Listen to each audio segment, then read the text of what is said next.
Voter তালিকা সংশোধনের কাজের অতিরিক্ত চাপের জেরে এক বিএলওর অস্বাভাবিক মৃত্যু হয়েছে বলে অভিযোগ উঠেছে। মৃত এই অঙ্গনওয়াড়ি কর্মী চকবোড়া এলাকার বাসিন্দা ছিলেন।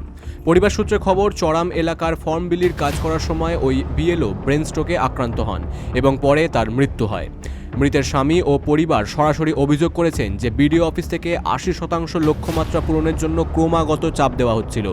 এই অতিরিক্ত চাপেই তিনি অসুস্থ হয়ে পড়েন বলে তাদের বিশ্বাস। এই ঘটনায় প্রশাসনিক স্তরে সমালোচনার ঝড় উঠেছে। এক সমালোচক মন্তব্য করেছেন, যেখানে আগের ভোটার তালিকা সংশোধনের ২.৫ বছর সময় লাগত, সেখানে নির্বাচনের আগে মাত্র ২ থেকে ২.৫ মাসের মধ্যে কাজ শেষ করার নির্দেশে বিএলওরা প্রচণ্ড চাপে রয়েছেন। তিনি জাতীয় নির্বাচন কমিশনকে যমরাজের দফতরের ভূমিকা পালন করছে বলে তীব্র কটাক্ষ করেন। কি মনে করছেন কেন বলতে এসআইআর ফর্ম বিলি করতে গিয়ে প্রচুর চাপ দেওয়া হচ্ছিল আর কি। যে কিসের কাজ করতেন? বিএলওর কোথাকার? চকবোড়া, কোন থানা? মেমারি থানা। তা মানে কবে থেকে এরকম বাড়িতে বলতো এইসব বিষয়? হ্যাঁ, বাড়িতে বলতো যে এত পার্সেন্ট বিলি করতে হবে, এত পার্সেন্ট বিলি করতে হবে। আমি বলছি অত চাপ নিও না, তো চাপে পড়ে সন্ধ্যে পর্যন্ত বিলি করা হচ্ছিল। যে সন্ধ্যের দিকেই হয়েছে এটা। কি হয়েছিল? ও ব্রেন স্ট্রোক হয়ে গেছে।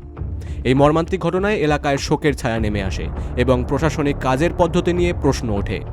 Bureau report, big news Bangla. Uluberia পৌরসভা মা মাটি মানুষের পরিষেবায় দায়বদ্ধ।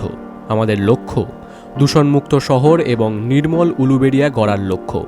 জঞ্জাল মুক্ত শহর, প্রতিটি বাড়িতে পানীয় জলের সরবরাহ নিশ্চিত করা, পরিকল্পনা মাফিক গৃহ নির্মাণ, পয়ঃপ্রণালী নির্মাণ ও রক্ষণাবেক্ষণ, সুলভ চিকিৎসা ও স্বাস্থ্য পরিষেবা, মহিলাদের জন্য স্বল্প সঞ্চয় ও স্বনিযুক্ত প্রকল্প, দারিদ্র্যসীমার নিচে অবস্থিত প্রত্যেকের জন্য গৃহ নির্মাণ, জাতীয় সামাজিক সহায়তা প্রকল্পের সঠিক রূপায়ণ, কারিগরি প্রশিক্ষণের মাধ্যমে স্বরোজগারের ব্যবস্থা গ্রহণ, ডেঙ্গু প্রতিরোধে বাড়ি বাড়ি প্রচার এবং প্লাস্টিক বর্জনে সচেতন করা, যানজটমুক্ত উলুবেড়িয়া শহর গড়ে তোলা। ধন্যবাদ আনতে পৌরপ্রধান শ্রী অভয় কুমার দাস, উপপৌরপ্রধান ইমানুর রহমান।